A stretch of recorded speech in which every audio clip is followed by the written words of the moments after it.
Merci à tous mes partenaires, à toutes les personnes qui ont, dès le début, cru en ce projet-là, qui ont vu la valeur ajoutée justement dans un monde où il y a toutes sortes de mythes, de tabous, de pression sociale en lien avec le deuil, de différents sujets qui sont malheureusement pas toujours les bons messages qui se promènent, mais là, on parle d'un outil qui est différent des autres. On parle de quelque chose de vraiment novateur. Donc, c'est une plus-value, je pense, pour tout ça. Donc, je vais pouvoir commencer à parler un petit peu de comment j'ai imaginé ce projet-là au départ. Donc, avant de travailler à la Maison Michel Sarrazin, justement, j'étais au CHU de Québec, puis j'avais décidé de prendre un moment d'arrêt, là, une année sabbatique, qui finalement a duré 9 mois, parce qu'après 9 mois, la Maison Sarrazin m'a appelé et m'ont dit, François, on a besoin de toi, peux-tu venir? Donc, j'ai dit oui à ça. Mais bref, pendant ce fameux 9 mois-là, je me demandais, je faisais un retour un peu sur ce que j'avais vécu comme travailleur social au CHU de Québec, entre autres à l'hôpital du Saint-Sacrement, unité de soins palliatifs. Puis, j'étais très fier du travail que j'avais accompli, mais j'aidais une personne ou une famille à la fois. Donc, j'accompagnais des gens où est-ce qu'il y avait bon, des décès, évidemment, dans une unité de soins palliatifs, puis il y avait évidemment les proches qui vivaient cette phase-là de deuil qui commençait pour eux. Puis, bon, je trouvais ça bien d'aider une personne à la fois, mais je me disais, mais comment je peux en aider plus? Parce que moi, je disais, on est très chanceux dans certains milieux. Par exemple, la Maison Michel Sarrazin, il y a des super beaux services psychosociaux. Donc, des gens qui peuvent accompagner les personnes qui vivent la mort d'un être cher, mais c'est pas ça partout. Donc, il y a beaucoup d'endroits où est-ce qu'il y a des décès qui surviennent, puis il n'y a pas nécessairement d'équipe psychosociale pour soutenir ces personnes-là. Puis je me disais, mais comment je pourrais essayer de créer un outil qui pourrait au moins sensibiliser, informer, normaliser certaines choses pour pouvoir même accompagner un petit peu ces personnes-là, peu importe où est-ce qu'elles sont, où est-ce qu'elles sont. Euh, Autre chose, j'ai remarqué, moi, je suis travailleur social, puis quand j'accompagnais les gens, bon, évidemment, on essaie, comme ça a été dit plus tôt, on essaie de trouver les bons mots, les bonnes paroles, mais vous savez, quand on accompagne quelqu'un qui vit un deuil, les mots magiques, ça n'existe pas. Les phrases à 100 pièces, c'est pas le temps de les avoir parce que souvent, on va diminuer un petit peu ou on va invalider des fois le vécu de la personne quand on essaie de sortir une phrase pour qui tente de l'aider. Évidemment, on a une bonne intention en essayant d'être soutenant, mais c'est pas toujours le cas malheureusement. Bref, les gens, quand ils vivent la mort d'un être cher, ils sont émotifs. Ils se souviennent pas des mots qu'on va partager. Par contre, moi, il y a plusieurs fois où j'utilisais des images, des métaphores que je vais vous présenter dans pas longtemps. Puis j'ai remarqué que les gens, lorsque je faisais des relances là, quelques semaines plus tard suite à un décès, se souvenaient des images que je leur proposais. Ils se souvenaient pas des mots, ils se souvenaient, bon, François, ben, pour ceux qui ne savent pas, je fais 6 pieds 4, donc je suis assez visible comme personne. Euh, ils se souvenaient, ben, François, bon, il est bien grand, il est bien sympathique, puis bon, il était soutenant, mais ils se souviennent pas, ils se souvenaient pas des mots qu'on avait dit. Par contre, les images, ça les avait marqués, puis ils revenaient me voir, ah, François, oui, les vagues, la tempête, là, mon bateau est rendu à telle place. Donc, c'était des choses très importantes. Euh, on a déjà parlé des tabous de tout ça, puis je pense que José l'a bien nommé au départ. C'était quelque chose euh, qui me touchait beaucoup. Puis tu sais, dans mon passage à Deuil Jeunesse, c'est beaucoup quelque chose, un message qui était très fort, donc ça allait dans ce sens-là aussi. Autre chose qui ont mené à la genèse de toutes ces belles choses-là, c'est au niveau des besoins des endeuillés. C'est sûr qu'il y a beaucoup de personnes en deuil qui ont besoin de soutien professionnel, qui ont besoin d'un accompagnement spécialisé, mais dans bien des situations, les gens n'ont pas nécessairement besoin d'une intervention très complexe, mais la plupart des gens ne savent pas exactement c'est quoi le deuil, connaissent pas nécessairement ça. Même ceux qui ont déjà vécu plusieurs situations de deuil comprennent pas nécessairement exactement ça. Euh, il y a un besoin, bref, d'information puis de normalisation. Notre psychologue au service de deuil à la Maison Michel Sarrazin m'a déjà partagé. Écoute, François, il y a plein de gens qui viennent me voir puis qui veulent un service de suivi de deuil, mais ils n'ont pas nécessairement besoin d'un suivi spécialisé. C'est plus de la normalisation, de l'information. Donc, il y a ce besoin-là qui était à combler, que je ne voyais pas non plus à travers la littérature. Il y a beaucoup d'excellents livres spécialisés qui existent sur le deuil, puis on peut en nommer plein, entre autres Christophe Fauré. Il y a plein d'auteurs vraiment intéressants. Mais par contre, ces auteurs-là ou ces livres-là viennent répondre à certains besoins, mais pas aux besoins d'information puis de normalisation, je dirais, de base qu'il y avait. Donc, voilà. La vision, justement, qui est derrière ça, c'est justement une espèce d'intervention de base. Donc, si on regarde, si on réfléchit dans une approche par palier, évidemment, la plupart des gens, lorsqu'il y a des problématiques, il y a comme ce qu'on appelle le niveau universel, donc une intervention universelle dans un palier 1. Donc ça, c'est une intervention de base, éducation, prévention, normalisation. Donc vraiment des choses de base qui est bon pour tout le monde. Bref, savoir c'est quoi le deuil en gros, savoir les messages clés du deuil, ben, c'est bon pour tout le monde. C'est bon pour les gens qui le vivent, c'est bon pour ceux qui les accompagnent, donc on disait leurs proches. C'est bon pour les professionnels, c'est bon pour les professeurs, c'est bon pour les collègues, c'est bon pour nos employeurs, etc. Donc il y a vraiment tout ce niveau-là, le niveau universel que je pense qui est important à atteindre.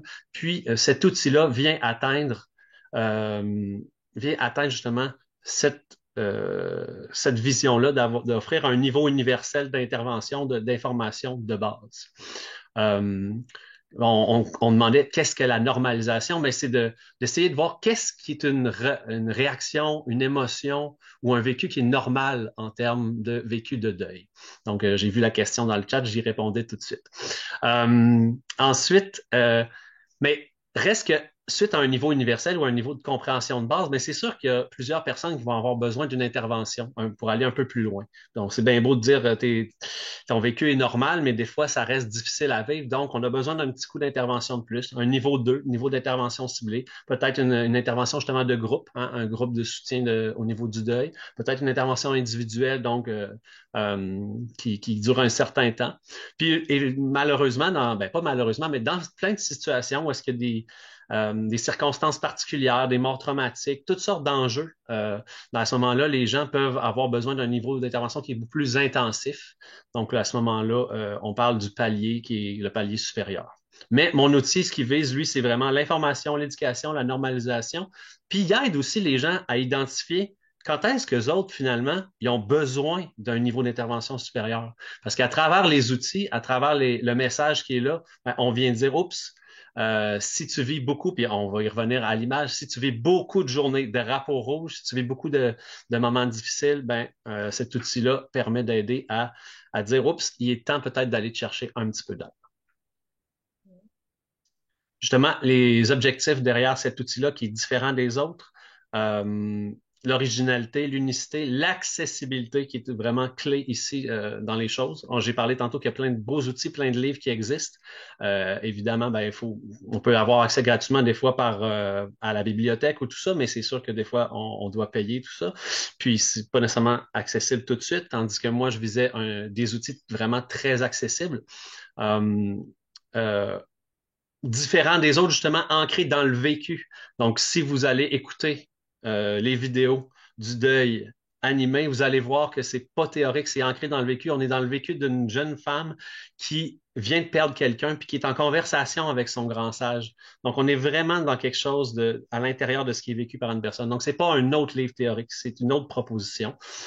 C'est beaucoup justement centré sur l'utilisation des métaphores et des images, qui est aussi euh, euh, comme José le disait, très utilisé en intervention auprès des jeunes, des enfants, puis entre autres par Deuil Jeunesse.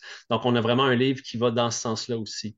Je reviens sur l'accessibilité. Donc, l'objectif des outils était justement la gratuité, l'accessibilité de n'importe où en ligne. Donc, peu importe on est où au Québec ou même en France, qui sait. Donc, peu importe on est où au Québec, on a accès aux livres par le biais du site de la Maison Michel Sarrazin, puis on a accès aux vidéos par le biais du site de l'appui pour les prochains aidants.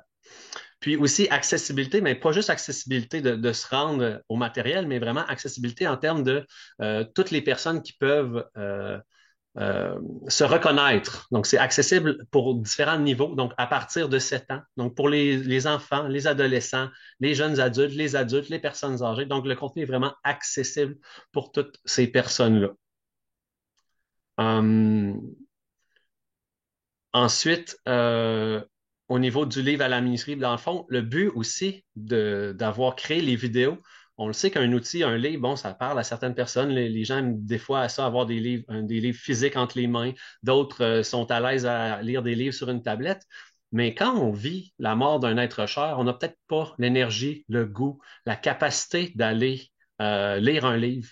À ce moment-là, les vidéos animées viennent vraiment rejoindre une toute autre clientèle que je voulais absolument aller rejoindre. Donc, c'est vraiment une offre qui est très complémentaire, mais qui est, selon moi, qui était nécessaire pour aller rejoindre ces personnes-là. Puis il y en a des gens aussi qui savent pas lire ou qui sont pas capables de lire. Donc, en ayant le vidéo, ben, on a accès à ça. Je finis par dire au niveau des objectifs que rien n'a été laissé au hasard dans tout ce processus de création-là. Donc, j'ai eu la chance d'avoir justement les commentaires de José Masson de Deuil Jeunesse, de Louise Gaboury, notre psychologue au niveau du service de deuil, de aussi deux endeuillés, donc un adolescent et une personne plus âgée. Puis, je vous assure que chaque mot, chaque phrase, chaque idée, chaque image a été spécifiquement vu et revu pour s'assurer que tout était juste et qu'il n'y avait rien qui avait un potentiel de blesser un endeuillé. Puis rien n'a été laissé au hasard, pas non plus dans le choix des voix des personnes. Donc, Mélissa Bétard, qui est ambassadrice de Deuil Jeunesse depuis très longtemps, puis qui a vécu ça, c'est ce que c'est d'être une jeune endeuillée. Régent Carrier, qui était travailleur social à la Maison de Michel Sarrazin, il a la chance d'avoir une voix magnifique et douce qui nous apaise. Donc, c'est lui finalement le personnage du grand sage. Même chose au niveau de la musique, c'est Antoine Bédard qui a fait la musique. Antoine Bédard qui a un vécu très particulier aussi au niveau du deuil. Donc, c'est vraiment un ensemble de personnes qui sont touchées par cette situation-là. Puis avant qu'on puisse se lancer puis regarder le teaser, j'aimerais finir en terminant en disant une autre idée que je voulais dire. Comme travailleur social, quand je faisais mes interventions, évidemment, quand on accompagne une famille entourant le décès de quelqu'un, ben, on fait de notre mieux puis on dit une couple de messages. Bon, il faut respecter le rythme des gens aussi. Mais je n'étais jamais capable de tout dire les messages, évidemment, qui se retrouvent dans ça. Puis, à travers ce livre-là et ces vidéos-là, ben, tout ce que j'aimerais que les gens sachent lorsqu'ils perdent un être cher, ben, tout est là. Toutes les idées les plus importantes, elles se retrouvent là. Fait que même moi, comme travailleur social, je suis même pas capable d'offrir autant que l'outil qui est là. Donc, moi-même, évidemment, je le propose aux gens que j'accompagne à la Maison Michel Sarrazin et c'est un outil qui va plus loin. Donc, sans plus tarder, Stéphanie, je pense que c'est le temps d'aller voir un petit peu ça ressemble à quoi. Mhm. Next one.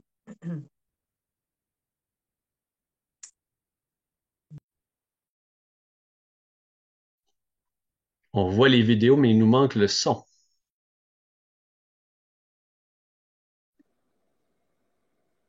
On va tenter de recommencer parce que ça vaut vraiment la peine d'avoir le son.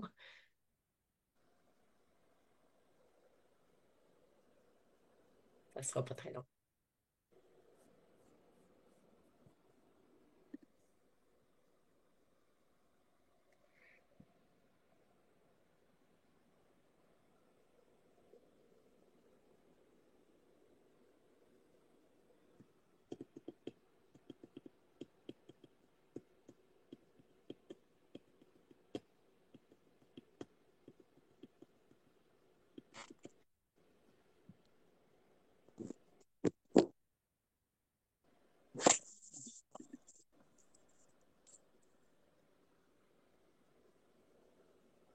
On vous remercie de votre patience.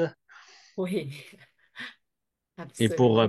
pendant ce temps-là, pour répondre aux petites questions, oui, en effet, il y a le livre et les capsules animées, donc toute la série reprend le matériel qu'il y a dans le livre dans un format animé. Donc, on a vraiment pris les mêmes images qui sont animées par l'équipe de Wink et donc c'est accompagné des voix et de musique.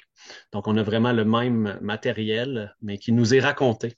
Donc, lorsqu'on n'a pas toujours l'énergie ou la capacité justement de... Alors, on C'est y va. bizarre. Je me demande si tout ça s'est vraiment passé.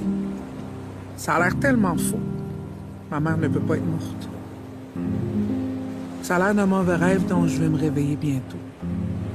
Mais non. Quand je me réveille, ça me rattrape et tous les souvenirs remontent en bloc. Et les émotions que ça ravive montent comme une vague si forte que je me retrouve souvent ailleurs. Un peu comme dans un autre monde. Sûrement pour me protéger. Et c'est dans cet ailleurs-là que je me trouve. Mais je veux pas y rester. Je vous invite à plonger au cœur de mon expérience unique de deuil, bien personnelle. Tout comme celle que vous vivez ou allez vivre. Je vous invite à m'accompagner et à porter attention aux images que mon grand sage va me prêter pour m'aider à comprendre ce que je vis, pour m'aider à me retrouver.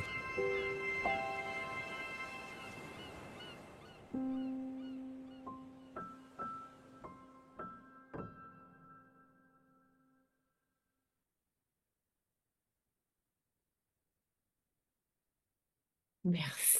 Donc, ben, on vous donne vraiment seulement un petit aperçu des vidéos qu'on va vous montrer aujourd'hui. Donc, François l'a dit un petit peu plus tôt, là, vous allez voir, on va vous donner les liens pour se retrouver. Mais là, on est sur la page où est-ce que vous allez retrouver toutes les capsules. Fait qu'il y en a 5, c'est divisé en 5 capsules. Comme par exemple, là, si on allait et on cliquait sur la capsule numéro 1, on irait où est-ce qu'on aurait beaucoup plus d'informations sur les thèmes qui sont abordés dans cette capsule-là, etc. Fait que c'est une façon de retrouver l'ensemble des capsules, mais ils sont quand même détaillés pour pouvoir y aller par rapport à chacun des épisodes. On va vous partager, comme François, on le disait plus tôt, tous les liens là, à la fin. Vous avez vu deuilanimé.ca, mais on va tout vous redonner ça un peu plus tard dans la rencontre. Et bien entendu, c'est ça. Là, on a vu absolument un petit teaser qui vous en dit pas vraiment assez. Fait qu'on vous invite vraiment à aller les découvrir. Mais avant ça, avec François, on va aller les découvrir un petit peu plus pour qu'il nous explique vraiment la signification derrière différentes images qu'il a déjà commencé à évoquer, mais on va aller un petit peu plus loin. Donc, François, je te redonne la parole pour qu'on puisse en parler plus en détail. Parfait, merci.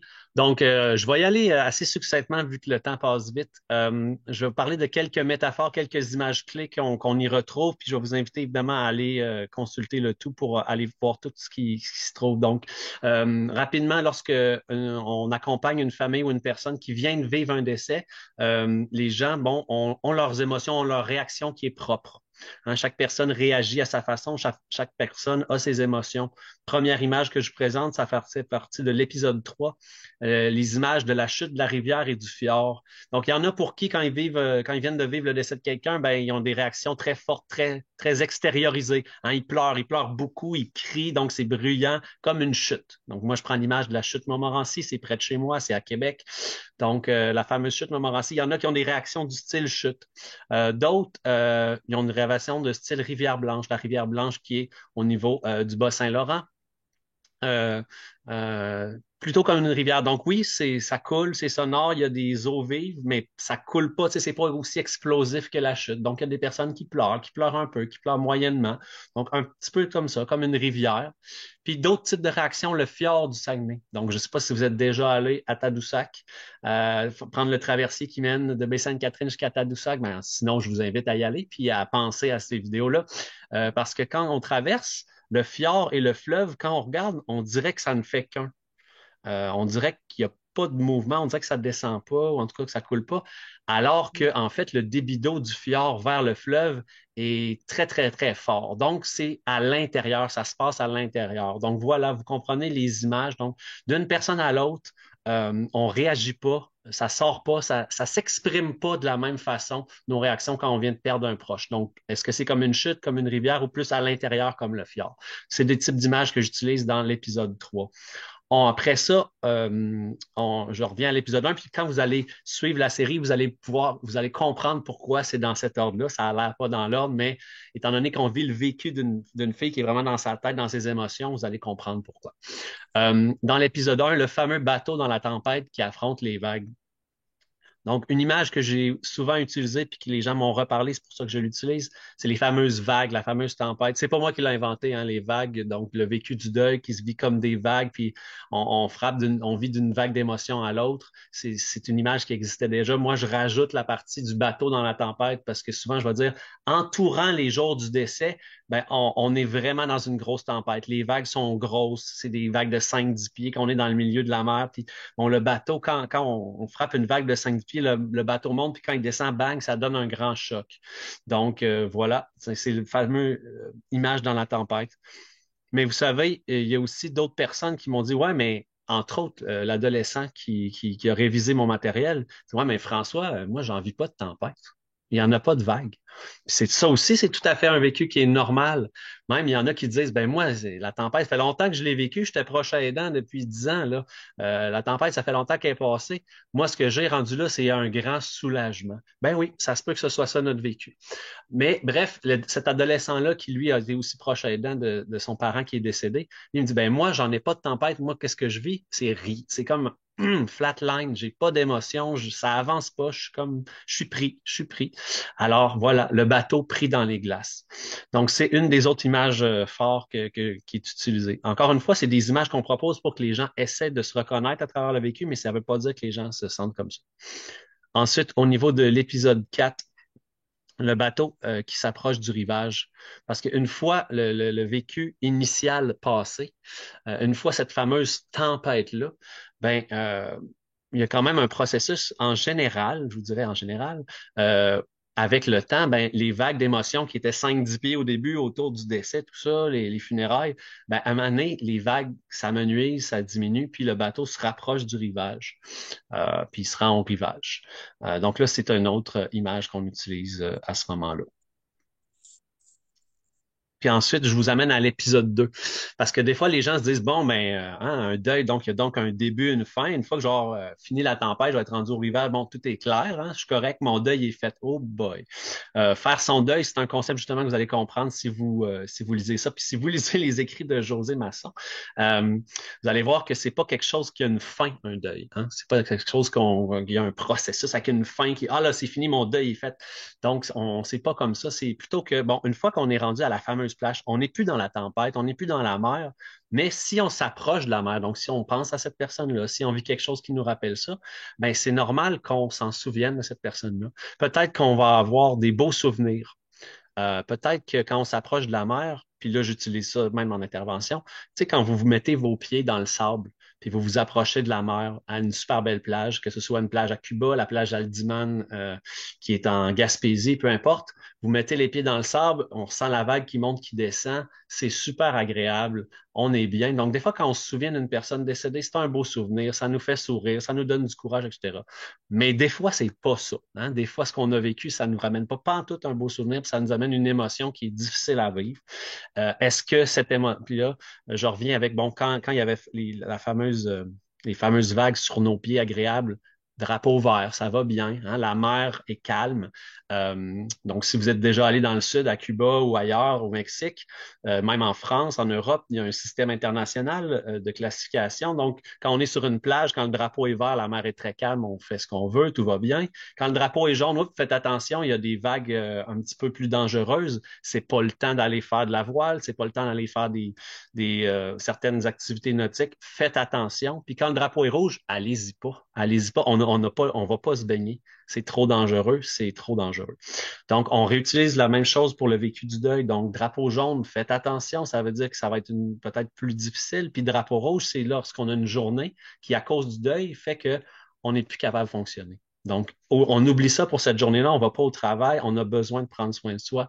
C'est trop dur, donc on va pas se baigner, donc on fait pas nos activités habituelles. Donc, c'est voilà, vous comprenez un petit peu l'essence de ces images-là. Ensuite, oui, on va à l'épisode 5. Donc, à la fin, justement, si on revient à la fin, quand on arrive dans le dernier épisode, ça parle beaucoup de vivre le deuil ensemble, d'aller chercher de l'aide quand on en a besoin. Donc, on vient parler de justement l'importance des drapeaux rouges, s'il y a des drapeaux rouges fréquents, si on se rend compte que notre vécu, donc, par exemple, notre tempête, on dirait qu'il n'y a pas de fin à notre tempête, on dirait qu'on vit beaucoup, beaucoup de journées de drapeaux rouges, ben, ça le dit à la fin. faut pas garder ça pour soi, faut aller se chercher de l'aide. Donc voilà, ça fait le tour de différentes métaphores clés qui sont utilisées dans les épisodes, mais on vous invite vraiment à aller plus loin pour aller voir les épisodes. Pour aller plus loin, d'ailleurs, comme on le disait tantôt, il y a le livre numérique qui est gratuit sur le site de la Maison Michel Sarrazin. Donc, les liens vont être à la fin aussi. On vous invite à aller le chercher. Il y a une version imprimable pour distribution, donc une version papier qu'on peut commander soit sur le site de la Maison Michel Sarrazin, qu'on le fait livrer, ou soit directement à la Maison Michel Sarrazin. Puis il y a aussi des outils complémentaires. Je vous invite vraiment à aller les voir. Les outils sont très, très intéressants.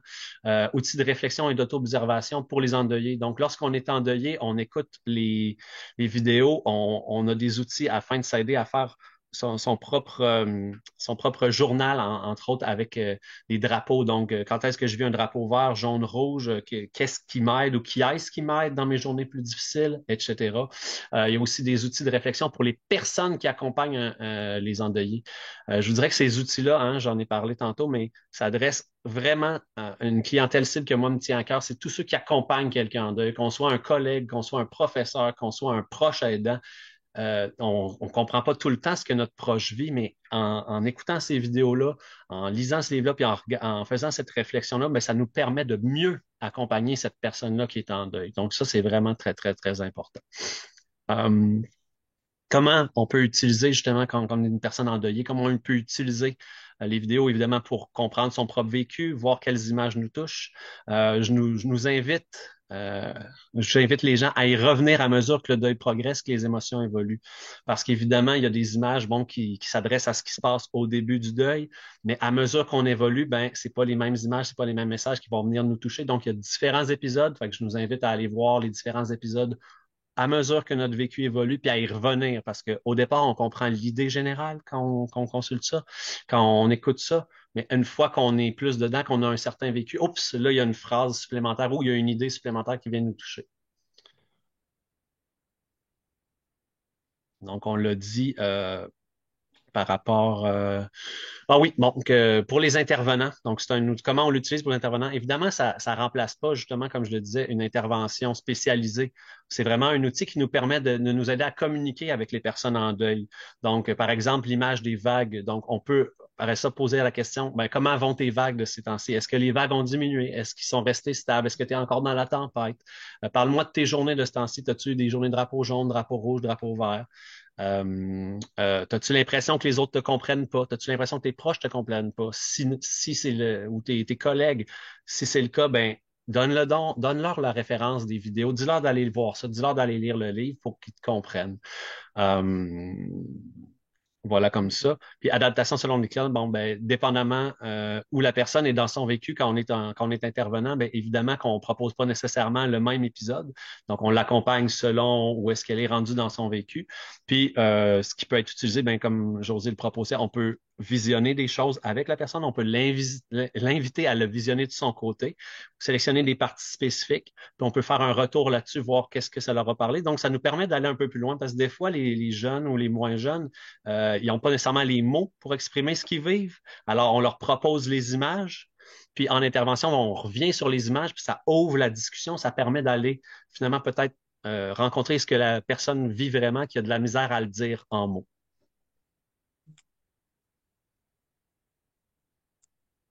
Pour les prochains débats, ben, j'en ai parlé un petit peu tantôt. Je pense que c'est vraiment les amis, les voisins, les collègues, c'est vraiment les outils que j'espère que ça va servir à ces personnes-là parce que ça les aide à comprendre le vécu. Puis c'est vraiment des pistes de communication avec la personne endeuillée. Puis là, je vais mettre l'accent là-dessus aussi. Euh, Ça se glisse vraiment mal dans une conversation. Comment va ton deuil aujourd'hui? On n'a pas les mots. Comment qu'on fait pour demander à une personne comment va ton deuil? C'est un gros tabou. On ne sait pas quoi dire. On marche sur des œufs. On a l'impression qu'on n'aura pas la bonne façon. Fait que tant qu'à ça, finalement, on n'en parle pas. Ça reste tabou. Ça reste un malaise. Fait que les personnes endeuillées se sentent très seules. Donc, ça se dit vraiment mal. Loin de ce temps-ci, tu sais, bon, je sais que ton père est mort. Comment va ton deuil? Ça va. Par contre, si, comme proche et comme l'autre personne, vous avez les deux la référence, vous avez les deux visionné les vidéos ou lu le livre ou tout ça, ben là, vous allez pouvoir en parler. Ça devient un bel outil de communication. Comment vont tes vagues de ce temps-ci? De ce temps-ci, est-ce que tu as des journées plus drapeau vert, jaune ou rouge? Donc, juste tes drapeaux de ce temps-ci, la personne sait qu'on est en train de l'inviter à parler de son vécu de deuil. Comment vont tes vagues de ce temps-ci? T'es-tu encore dans tempête de ce temps-ci? La personne sait qu'on ouvre la conversation. Si elle n'a pas le goût de parler de son deuil, c'est bien correct, elle va nous le dire. Mais on ouvre la conversation. Puis ça, c'est très, très, très important parce que de laisser la personne endeuillée dans le tabou, puis de ne pas en parler, puis de faire comme si rien n'était, c'est quelque chose qui peut être très, très difficile. Puis reconnaître ses propres limites, encore une fois. Donc, si on voit que la personne a des drapeaux rouges, puis elle nous parle que la tempête n'a pas de bon sens, ben, on l'invite comme proche à aller se faire aider. Alors, ça fait pas mal le tour. Puis, avant de conclure le tout, je voulais juste dire aussi, pour les intervenants, si jamais vous achetez le livre, il y a même un outil supplémentaire dans la version papier qui vient nous faire réfléchir en tant qu'intervenant sur le site, donc dans le livre qui est à l'écran. Puis, donc, qui permet d'aller plus loin. Sachez que le livre, tous les bénéfices, tous les profits vont à la Fondation Michel Sarrazin et à Deuil Jeunesse. Donc, il n'y a pas personne qui fait d'argent avec ça. Ça va que être remis aux organismes. Puis, j'invite évidemment les intervenants et les personnes à écouter, réécouter, lire et relire pour trouver tous les petits trésors qui se trouvent à travers ça. Alors voilà, je vous remercie de votre attention. Merci François de nous avoir donné. On t'aurait écouté pendant encore plusieurs minutes, puis on aurait écouté les capsules, je pense, tout en détail. On va vous encourager à le faire, bien entendu, mais on voulait pouvoir répondre à vos questions avant de vous donner certaines ressources aussi là, très par la suite. Je vois que j'en ai lu quelques-unes dans le chat. Je vais revenir, mais je vais déjà donner la parole à Fanny Zuniga, si vous pouvez ouvrir votre micro et nous poser votre question. En fait, la question, c'était au niveau de ces livres, est quand même, c'est que ce que j'entends, c'est qu'il est quand même bien adapté là, dans les 100 ans. Est-ce que les vidéos sont aussi accessibles pour l'accompagnement avec les livres? Ou... Non. Tout à fait. En fait, pas zéro, hein. Je dis à partir de 7 ans, c'est sûr que les tout petits, c'est un petit peu complexe. C'est sûr qu'on peut toujours, avec un tout petit, lui demander justement drapeau jaune, drapeau vert, drapeau rouge. Ça se communique bien, puis ça, c'est facilitant, mais c'est sûr qu'on y va plus avec des jeunes qui sont un peu plus capables de comprendre le contenu. On peut le lire à des tout petits, mais comme je dis, il y a certaines images qui peuvent être utilisées, mais ça s'adresse pas en particulier à eux. Puis oui, donc, si on a le livre numérique gratuit, on peut le présenter, on peut l'utiliser si on l'a en papier aussi. Puis les vidéos sont tout à fait accessibles aussi. Donc, si vous allez encore une fois sur le site Internet de l'Appui, les 5 épisodes sont là. Donc, c'est facile, on clique, c'est directement accessible de partout. On peut aller sur la chaîne YouTube aussi de l'Appui pour les prochains temps. Donc, si vous avez l'application YouTube, on peut les trouver là aussi. Puis on y va selon justement où est-ce qu'on en est, qu'est-ce qui est vécu, qu'est-ce qu'on a besoin de discuter. Voilà. Bonne question, merci. Merci Fanny, je vous invite à lever votre main aussi pour poser des questions, mais j'en ai une qui est complémentaire. On a une suggestion, François, là, qu'on va sûrement regarder qui dit des cartes imagées pourraient être une bonne idée à utiliser en intervention qui vient de José Saint-Pierre. Donc, c'est sûr que ça nous plaît comme idée. Tout ce qui peut en découler peut être très, très intéressant. Absolument. Donc, Puis notre psychologue de service de deuil, elle utilise beaucoup des images, pas nécessairement ces images-là, mais des fois c'est là, mais encore plein d'autres, parce que tu sais, il y a des montagnes, tu sais, on pourrait en nommer des tonnes là, d'images qui sont utilisées, puis que Josine nous dit la girafe, il y a plein d'images. Bref, c'est un outil, les images, ça reste un outil d'intervention super intéressant pour pouvoir aider à la discussion avec les gens avec qui on intervient. On avait une question un petit peu plus tôt, puis je la ramène, François, là. La question disait, est-ce que ça soutient aussi pour le cheminement du deuil blanc? Est-ce que tu voudrais nous dire qu'est-ce que tu en penses, qui est un peu différent, mais qui a certains concepts aussi, là. Je te laisse peut-être y répondre. Ben, c'est sûr que c'est un peu différent, mais en fait, c'est le deuil blanc, ça se vit lorsqu'une personne, par exemple, a un AVC, a des pertes cognitives, l'Alzheimer. Donc, finalement, la personne est encore vivante, mais c'est plus elle. Donc, on peut déjà, évidemment, lorsqu'on est dans un processus de deuil blanc, on peut déjà avoir toutes sortes de réactions, toutes sortes d'émotions de deuil. C'est sûr c'est un vécu plus spécifique. Puis lorsqu'elle va décéder, je vais appeler ça pour vrai, mais vous comprenez ce que je veux dire. Donc, lorsqu'elle décède physiquement, évidemment, on a d'autres réactions, d'autres émotions. Mais oui, ça peut s'appliquer au deuil blanc. C'est sûr que l'histoire de la personne est vraiment autour d'une personne qui vient de perdre sa mère. Mais quand notre mère, elle nous reconnaît plus, quand notre mère euh, c'est plus notre mère, ben c'est sûr qu'on l'a déjà perdu à quelque part. Donc, on peut avoir des journées de drapeau vert, jaune, rouge, pareil en deuil blanc. On peut vivre des tempêtes aussi quand on apprend l'annonce de l'Alzheimer ou quand finalement elle se retrouve au CHSLD, peu importe. Donc, c'est sûr qu'il y a des images qui s'appliquent aussi. Mais voilà, il faut adapter un petit peu le contenu, mais je dirais que les réactions, les émotions, le chemin que ça prend, le temps que ça prend, ben, tout ça, c'est de toute façon, c'est individuel, puis ça dépend de chaque histoire, mais oui, ça peut s'appliquer quand même au deuil blanc. J'avais une autre suggestion aussi que je nous mets, mais est-ce que votre démarche a été proposée à toutes les maisons de soins palliatifs? Alors, c'est quelque chose qu'on va essayer de faire dans les prochaines semaines aussi, puis de le partager parce que vous avez raison, là, ça peut être très utile. Puis on a beaucoup de beaux mots aussi, de félicitations sur les images, etc. Merci Je le Marie-Noël partage. pour la proposition. Puis oui, cet outil-là, je souhaite qu'il puisse, vous avez compris, hein, l'objectif de l'outil, c'est l'accessibilité, la gratuité. Donc oui, on veut qu'éventuellement, peu importe les milieux de soins pâles ou les urgences ou peu importe les endroits où il y a des décès, des différents centres, on veut qu'ils puissent connaître cet outil-là. Donc aujourd'hui, vous comprenez que c'est un des pas importants pour faire connaître cet outil-là, mais que ça fait partie des différents pas qui vont permettre de faire connaître l'outil. Donc on en est dans le processus de lancement de l'outil. Après ça, il va falloir continuer à le faire vivre. Fait que ça va nous prendre encore, je dirais, quelques années avant de le rendre où est-ce que j'ai ma vision.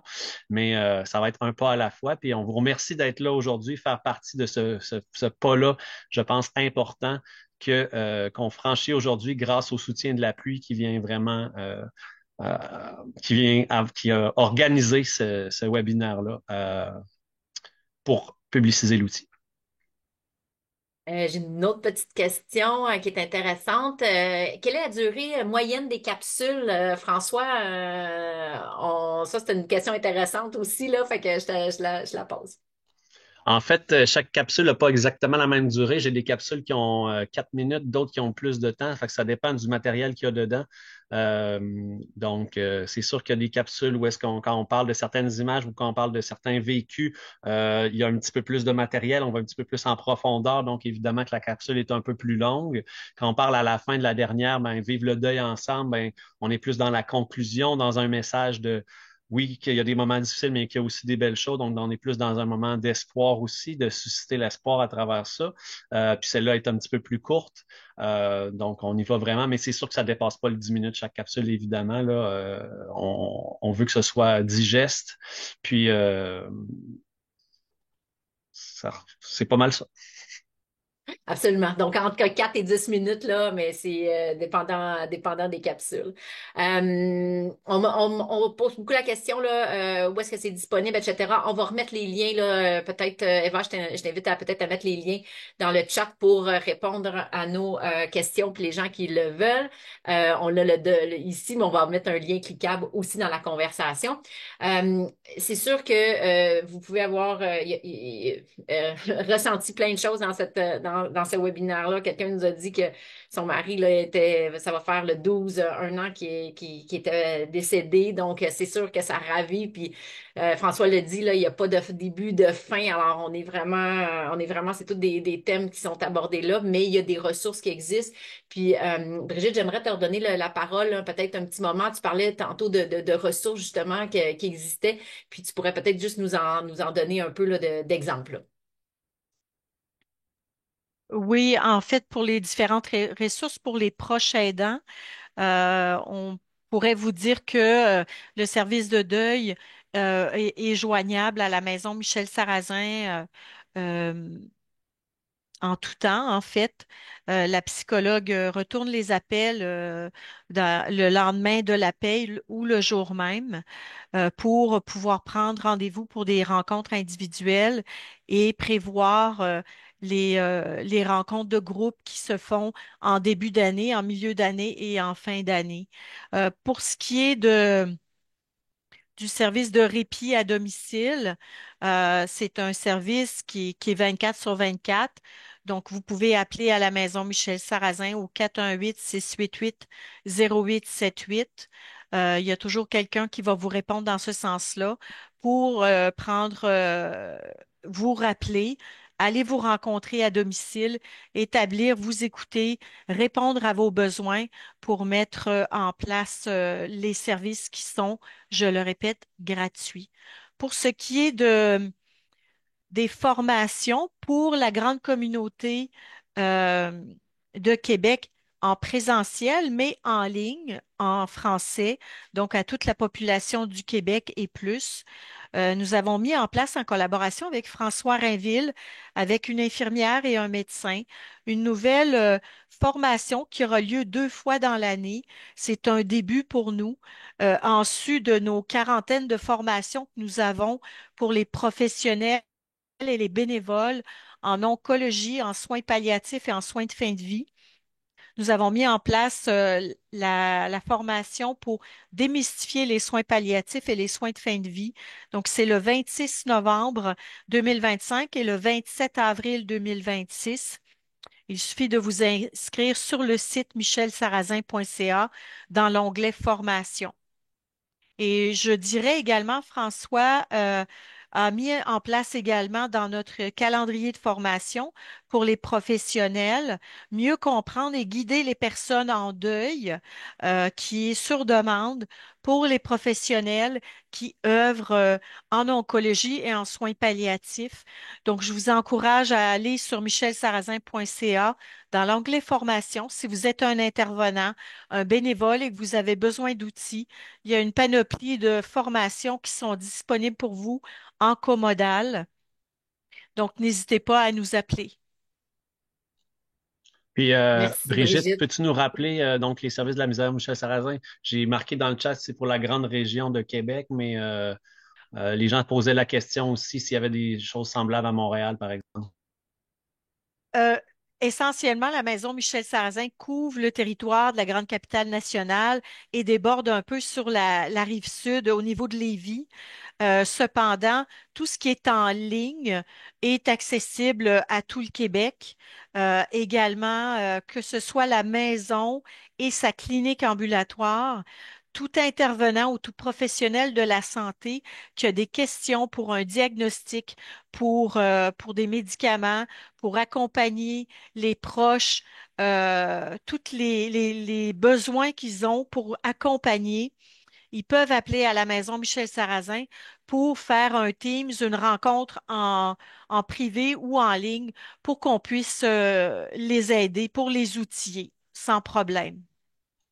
J'ai vu plusieurs questions qui demandent si c'est Merci. seulement en soins Oui. palliatifs. Nous, à Sarrazin, on est spécialisé au niveau des soins pour les personnes atteintes de cancer. C'est sûr que quand on parle de deuil, on parle de quelque chose qui est beaucoup plus large que juste le cancer, évidemment. Nous, on est spécialisé là-dedans, mais deuil jeunesse, entre autres, puis l'appui, eux autres, ils sont pas nécessairement spécialisés à juste quelque chose qui est en lien avec le cancer, évidemment. Donc, c'est des ressources hautes. Même chose pour les ressources, j'ai vu qu'il y en a qui parlaient d'Albatros et autres, là. Donc, on vous invite à regarder pour les différentes ressources dans vos régions respectives. Donc, il y a différentes ressources partout au Québec. Il y a différentes maisons de soins palliatifs partout au Québec. Ils sont rendus 40 maisons. Hein? Sarrazin, c'est la première, elle a 40 ans, mais maintenant, il y a 40 maisons au Québec. Puis, on vous invite, si jamais vous ne savez pas quelles ressources se trouvent dans vos régions respectives au niveau des suivis de deuil, puis vous n'avez pas nécessairement accès. Deuil jeunesse, c'est partout là, en province, mais si vous n'avez pas accès à des services sur place, puis vous voulez des services sur place, ben, allez-y avec le 811 ou le 211 pour qu'on puisse vous diriger vers les bonnes ressources d'une région à l'autre. Merci François. D'ailleurs, vous voyez à l'écran, là, on a mis les ressources, les contacts vers la Maison Michel Sarrazin. Celui de l'appui, on a aussi un répertoire des ressources qui permet aussi de faire une recherche sous Deuil et sous votre région à votre code postal. Fait qu'on essaiera de vous guider le plus précisément sur ça aussi. Donc, ben, on le répète là, les intervenants ont, il y a plusieurs ressources. On vous invite à ne pas rester seul, à aller chercher aller chercher de l'aide quand ça va se passer. On a aussi de l'accompagnement, on le disait, pour les professionnels. Il y avait des idées là, de présenter les capsules, de faire de l'intervention. Absolument, la réponse, c'est oui. Les capsules sont disponibles sur YouTube. Vous pouvez les diffuser puis faire de l'intervention. Après, ça fait partie c'est maintenant à vous, là, dans votre boîte à outils, de pouvoir les utiliser. C'est pour ça que François l'a pensé puis qu'on est les partenaires à pouvoir l'appuyer là-dedans. Donc, utilisez-le le plus possible. Puis, ben, en terminant, j'aimerais vraiment, vraiment reprendre la parole pour remercier ben, François, puis toute l'équipe de création là, qui a travaillé. J'ajoute Wing Stratégie aussi là-dedans. On voudrait remercier chaleureusement les voix qui nous ont été prêtées hein, pour cette capsule-là, soit Mélissa Bédard puis Régent Carrier. Notre illustratrice, qu'on n'a pas, je pense, nommée jusqu'à présent, mais Elisabeth Demers, qui est vraiment quelqu'un qui a su mettre des images sur les mots de François avec une telle justesse, puis une telle douceur, puis on pouvait pas avec elle travaille avec l'aquarelle, on le sent là, sur la douceur de l'eau, elle a mis toute cette eau-là qui a des couleurs, qui prend les sentiments, puis qui est ressenti. Donc, c'était une collaboration assez extraordinaire. Puis, on l'a nommé tantôt, Bédard, là, qui était à la musique, qui lui aussi avait une histoire de deuil qui l'a guidé vers ça, mais qui a mis des sons, une tonalité à cette capsule-là qui a vraiment, vraiment donné, donne tout son sens aussi. Donc, je remercie bien sûr les partenaires de Jeunesse, Maison Michel Sarrazin et tous ceux qui font de l'accompagnement dans ce domaine-là au Québec parce que je pense qu'on est une belle grande communauté puis c'est important de le mentionner parce que c'est important ce qu'on fait collectivement.